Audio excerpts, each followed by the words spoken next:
Now we are proving the most important theorem in Unit 1, that is spectral mapping theorem. The spectral mapping theorem states that let X be a complex Banach space and T belongs to P of X, X. That means T is a bounded linear operator and P of lambda, the polynomial P of lambda is equals to alpha n lambda power n so on alpha naught. Alpha I belongs to C. That then we have to prove that sigma of P of T is equals to P of sigma of T, that is spectrum of sigma of P of T of the linear operator P of T. P of T is the polynomial which consists of all those values which polynomial assumes on the spectrum sigma of T. That means X is a complex Banach space and T be a bounded linear operator. That means T is a mapping from X to X is a bounded linear operator and he given a P of lambda is a polynomial and P of T is a polynomial is in the form of lambda n alpha n T power n plus and so on alpha naught into I. Then we have to prove that sigma of P of T is equals to P of sigma of T. So ఇదని చూపించాలి. So proof given ఇచ్చిన అన్ని తీసుకున్నాడు చూడండి. X is a complex Banach space, T belongs to X, X base, T is a bounded linear operator and P of T ఇచ్చినాడు, P of lambda రెండు రాసేసుకున్నాడు. Claim మనం చూపించాల్సింది sigma of P of T is equals to P of sigma of T అని చూపించాలి. So equal ఇవి రెండు చూపించాలి అంటే ఫస్ట్ కేసులో మనం ఏం చేస్తున్నామంటే sigma of T is not equals to 5. That means n equals to 0, 5 ఏం లేకుండా కాకుండా n ఈజ్ ఈక్వల్స్ టు 0 ఉంది అంటే ఈ ఈక్వేషన్లో మనకి n ఈక్వల్స్ టు 0 సబ్స్టిట్యూట్ చేస్తే మిగిలింది ఏంది, ఒక ఆల్ఫా నాట్ మాత్రమే. అవునా, లాంబ్డా పవర్ n ఇది 1 ఇంటూ ఆల్ఫా నాట్, మళ్ళీ ఇది మొత్తం ఇదంతా 0 అయిపోతుంది, నీకు మిగిలేది ఈ ఈక్వేషన్లో alpha naught. Next P of Tలో సబ్స్టిట్యూట్ చేయి, n ప్లస్లో ప్రతి ఒక్క దగ్గర 0 సబ్స్టిట్యూట్ చేస్తే నీకు మిగిలేది ఆల్ఫా నాట్ ఇంటూ I అంటే identity. So alpha not into identity చేస్తే ఆల్ఫా నాటే వస్తుంది. Therefore then P of sigma of T is equals to alpha not which is equals to sigma of P of T. రెండిట్లో కాన్స్టెంట్లు ఇక్కడ alpha not into I అంటే I constant I కాబట్టి alpha నాటే వస్తుంది. ఈ కేసులో కూడా ఆల్ఫా నాటే వస్తుంది. అందుకనే P of sigma of T is equals to 0 alpha not which is equals to sigma of P of T. ఈ కేసులో దేర్ఫోర్ ఇవి రెండింటికి ఆల్ఫా నాటే వచ్చింది కాబట్టి therefore they are equal. Next suppose n is greater than 0 అయితే మనం ఏం చూపించాలి, ఇప్పుడు sigma of P of T is equals to P of sigma of T అని చూపించాలి. ఎప్పుడైనా 2 సెట్స్ ఆర్ ఈక్వల్ అని ఎప్పుడు అంటాము, A is subset or equals to B and B is subset or equals to A. So మనం ఈ రెండు equal చూపించాలి అంటే ఫస్ట్ ఏమని చూపించాలి, we have to prove that sigma of P of T is subset to P of sigma of T and P of sigma of T which is subset or equals to sigma of P of T అని చూపించాలి. So ఇది first case, ఇది second case, 2 cases లాగా మనం చేస్తాం. So first case ఏంటి చూడండి. First case వచ్చేసరికి ఇక్కడ మనకి ఏమి ఇచ్చినాడు అంటే మనం ఫస్ట్ కేసు ఏం sigma of P of T which is subset or equals to P of sigma of T ఇది కన్సిడర్ చేసుకున్నాం. సో ఇప్పుడు ఇది సబ్సెట్ ఇది అని చూపించాలి అంటే ఏం చేయాలి, ఏదైనా ఒక ఎలిమెంట్ ఈ సిగ్మా ఆఫ్ P ఆఫ్ Tలో తీసుకొని ఆ element P of sigma of Tలో ఎగ్జిస్ట్ అయింది అని చూపించాలి. సో అందుకని మనం మ్యూ అనే ఎలిమెంట్ని సిగ్మా ఆఫ్ P ఆఫ్ Tలో తీసుకుంటున్నాం. P ఆఫ్ Tని మనము S లాగా రాసుకుంటున్నాం. దాన్ని ఇప్పుడు ఏమైపోతుంది, mu belongs to sigma of P of Tని S అనుకున్నాం కాబట్టి సిగ్మా ఆఫ్ S అవుతుంది. Okay, now S mu define చేస్తున్నాం, ఇక్కడ మ్యూ అప్లై చేయాలి. అప్పుడు ఏమైతే S mu is equals to P mu of I. Since T lambda అంటే ఎట్లా రాసుకుంటాం, T మైనస్ లాండా I. ఇప్పుడు P లాండా P మ్యూ ఉంటే P of T minus mu I అని రాసుకుంటాం. Therefore S mu is equals to P of T minus mu I. P of T అంటే ఇక్కడ ఏం కన్సిడర్ చేసుకున్నాం, S. Therefore S minus mu I. Therefore S mu is equals to S minus mu I. Now S mu of T అని రాసుకుంటున్నాం. Therefore S mu of T is equals to P of T. ఎందుకు అంటే S is equals to P of T, అందుకే P of T minus mu I. Okay, therefore ఇప్పుడు S mu of లాండా. ఇప్పుడు ఎందుకు అని అంటే మనకి పాలినామియల్ ఇచ్చిండు, P of lambda P of T అని ఇచ్చినాడు కదా, అందుకే పాలినామియల్ని కన్సిడర్ చేసాం. S mu of lambda is equals to P of lambda minus mu into I అంటే ఏమొస్తుంది, మ్యూనే వస్తుంది. Which is a polynomial which must be factor completely into linear factor. మనము ఈ పాలినామియల్కి ఏమన్నా రూట్స్ ఎగ్జిస్ట్ అయినవి అని చెప్తున్నాం. Completely factor completely into linear factors అని అంటే ఏంది, దానికి అన్ని రూట్స్ ఎగ్జిస్ట్ అయినాయి అని అర్థం. సో మనకి బై హైపోథసిస్ నుంచి పీ ఆఫ్ లాండా అనేది డిగ్రీ ఎంత ఇచ్చినాడు, n డిగ్రీ ఇచ్చినాడు. సో దాని మీనింగ్ కంప్లీట్లీ ఫ్యాక్టరైజ్ అయింది అంటే n రూట్స్ ఎగ్జిస్ట్ అయినాయి అని అర్థం. So that is S mu of lambda is equals to ఈ ఫామ్లోనే రాస్తున్నాడు. అంటే P of lambda minus mu is equals to alpha n into lambda minus lambda minus gamma 1 lambda minus gamma 2 so on let it be equation 1. ఎంత degree equation కదా P of lambda అనేది, అందుకే n roots తీసుకున్నాడు. Where gamma 1 gamma 2 so on gamma n are zeros of S mu. Zeros అంటే roots of S mu అని అర్థం. Okay, since S mu is the polynomial which can be written as P lambda minus mu, where P lambda is ఎంత degree equation కాబట్టి ఎన్ని roots exist అయినాయి. ఆ roots ఏంటి అంటే gamma 1 gamma 2 so on gamma n. Then ఇప్పుడు S mu of టీని define చేసుకుంటున్నాం. ఎస్మ్యూ ఆఫ్ టీ అంటే P of T minus mu I. So P of T కదా, టీ లాండా అనేది ఏ ఫామ్లో ఉంటుంది, టీ మైనస్ లాండా ఐ. అందుకే which is in the form of alpha n into T minus lambda 1 into I, T minus lambda 2 into I so on. ఎంత degree equation కాబట్టి T minus lambda n into I అని రాసుకున్నాం.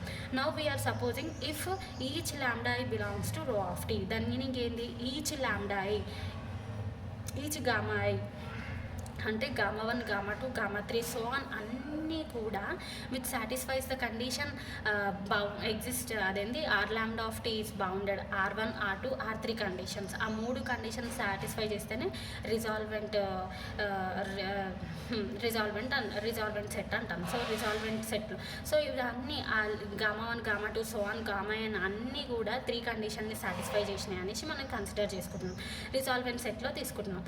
Suppose gamma i belongs to rho of T తీసుకుంటే by hypothesis we have ఏమని ఇచ్చింది మనకి, T అనేది bounded linear operator అవునా, B of X comma X అనేది. దాని మీన్ టీ అనేది బౌండెడ్ లీనియర్ ఆపరేటర్.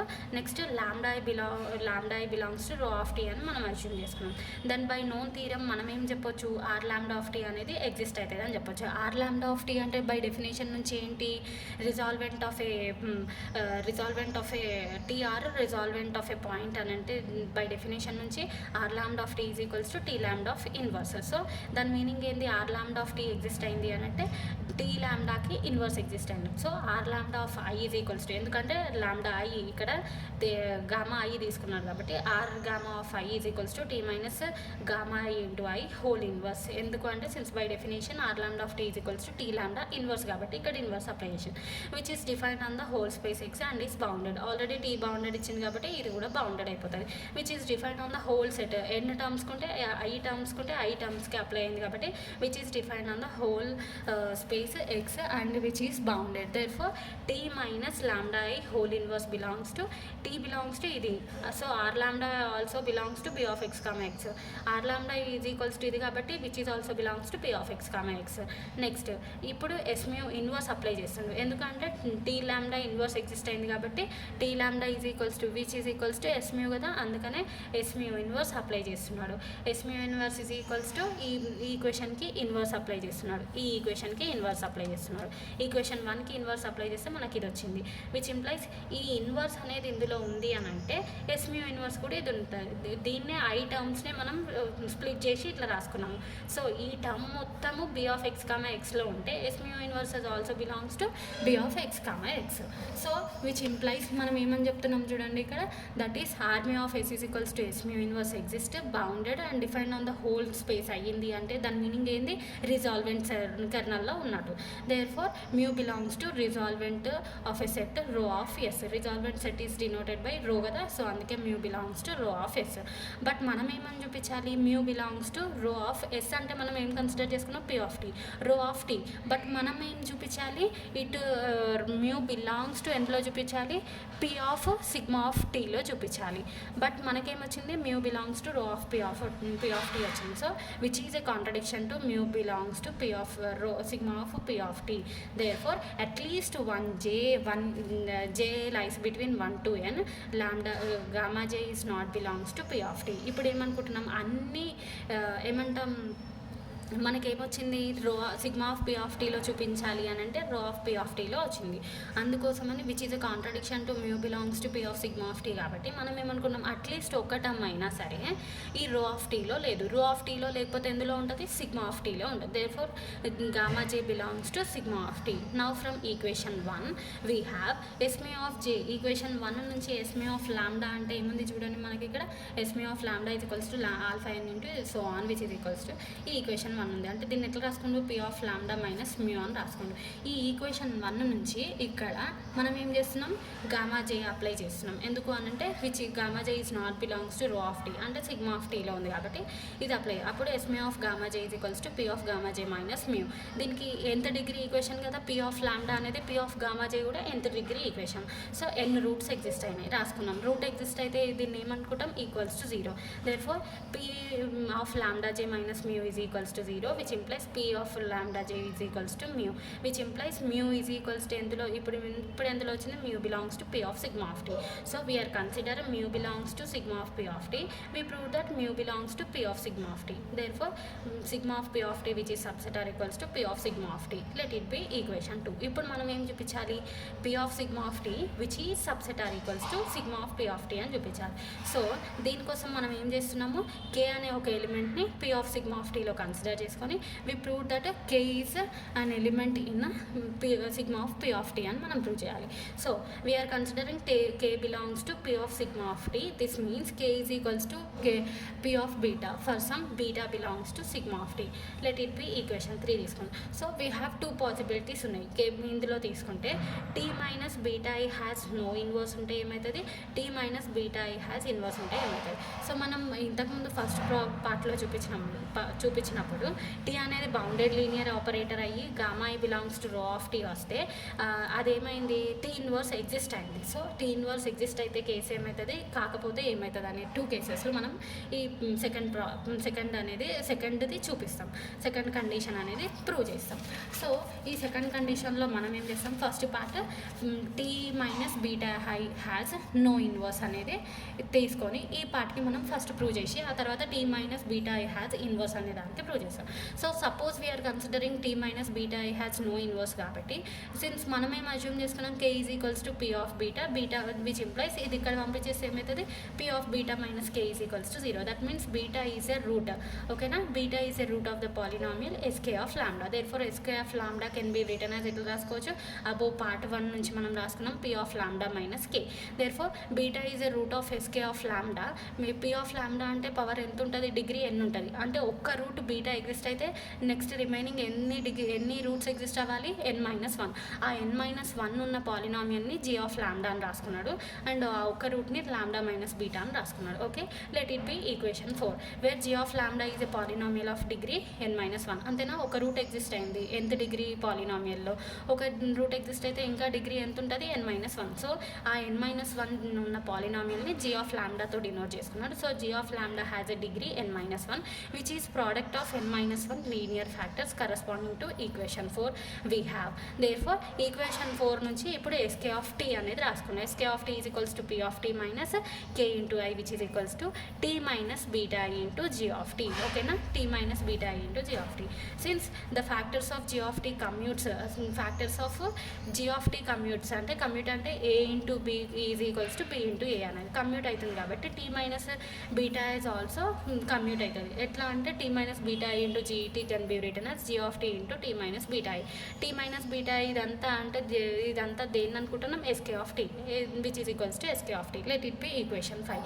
ఇప్పుడు ఈ sk of tని రెండింటికి ఇన్వర్స్ చేస్తున్నాం, అప్పుడు ఇది ఏమైపోతుంది, i అయిపోతుంది. సో ఈ i వచ్చిన ఈక్వేషన్ చూడండి, then equation 5 becomes we have suppose sk inverse exist అయింది. సో sk ఇన్వర్స్ని మల్టిప్లై చేసుకోండి, లేకపోతే బోత్ సైడ్స్ sk ఇన్వర్స్, ఇక్కడ దీనికి sk ఇన్వర్స్, sk ఉంది sk inverse, sk inverse cancel అయిపోతే మీకు మిగిలేదండి 2 పోతే ఒక i మాత్రమే మిగులుతుంది. ఓకేనా, sk ఇన్వర్స్ ఆఫ్ t అని అర్థం దాన్ని. So sk of t sk inverse of t 2 cancel అయిపోతే నీకు i వస్తుంది. i ఈక్వల్స్ టు ఇది రాసుకున్నారు equation. Therefore t minus beta i has inverse. మనమేం అజ్యూమ్ చేసుకున్నాము, t minus beta i has no inverse అనుకున్నాం, బట్ మనకు వచ్చింది ఇన్వర్స్ ఎగ్జిస్ట్ అయింది. Therefore which is a contradiction ఎందుకు వచ్చింది అంటే మనం సపోజిషన్ రాంగ్ తీసుకున్నాం కాబట్టి. Therefore our supposition is wrong. Hence sk does not exist. ఓకేనా, sk ఇన్వర్స్ ఎగ్జిస్ట్ అయింది అని తీసుకున్నాం కాబట్టి మనకి t మైనస్ బీటా ఐకి ఇన్వర్స్ ఉంది అని వచ్చింది. సో sk ఇన్వర్స్ అనేది ఎగ్జిస్ట్ అవ్వలేదు ఈ కేసులో. ఓకేనా, ఇది case 1.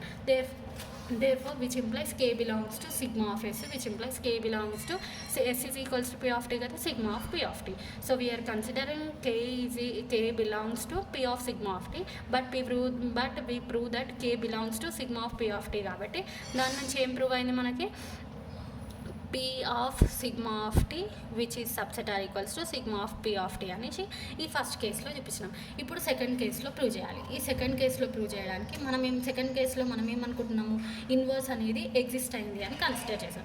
Suppose t minus beta has inverse. ఓకేనా, సెకండ్ పార్ట్ మనము p of sigma of t which is subset or equals to sigma of p of t అని చూపించాలి. దీనికి 2 కేసెస్ కన్సిడర్ చేసుకున్నాము. First case t minus beta I has no inverse, second case వచ్చేసరికి has inverse. So t minus beta I has beta ఐకి inverse exist అయిందని తీసుకున్నాము. So domain of t minus beta I inverse is not equals to X, inverse X which is not equals to X అని తీసుకున్నాం. So if domain is equals to X, ఇప్పుడు మనం is not equals to X, inverse exist అయింది కాబట్టి. So suppose మనం domain of t minus beta I whole inverse is equals to X అని assume చేసుకుంటే, and by hypothesis we have t is bounded linear operator. So by inverse theorem we said that t minus beta i also bounded. So beta belongs to ఎందులోకి వస్తుంది, రో of t, but మనం ఏం చూపించాలి, beta belongs to sigma of t అని చూపించాలి. So which is a contradiction to equation 3. Okay, therefore domain of ఇదంతా ఎందుకు వచ్చింది, ఈక్వల్ టు ఎక్స్ అని తీసుకున్నందుకు ఈ కాంట్రడిక్షన్ వచ్చింది. So domain of t minus beta I whole inverse not equals to X, let it be equation 6. So since by case A we have అని ఏమొచ్చింది, sk is equals to t minus beta I into g of t అని exist అయింది. Exist అయిన తర్వాత sk inverse exist అవుతుంది అని తీసుకుంటే మనకి కాంట్రడిక్షన్ వచ్చింది. దేర్ఫోర్ sk ఇన్వర్స్ అనేది ఎగ్జిస్ట్ అవ్వాలి. So by equation 3 we say that range of t minus beta I is not equals to is a subset of x, not equals to x అంటే subset of x అవ్వొచ్చు. therefore range of sk which is not equals to x is x. therefore k belongs to sigma of s is equals to p of t కాబట్టి k belongs to sigma of p of t. so if k belongs to rho of s అయితే which implies k belongs to rho of p of t. so range of sk is equals to x which is a contradiction. ఎందుకు, k belongs to rho of s అని తీసుకున్నాం కాబట్టి.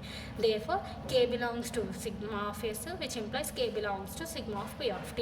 therefore we get p of sigma of t which is subset or equals to sigma of p of t. let it be equation 7. now we are considering equation 2 and equation 7. by equation 2 and 7 we get sigma of p of t is equals to p of sigma of t. hence we prove the theorem.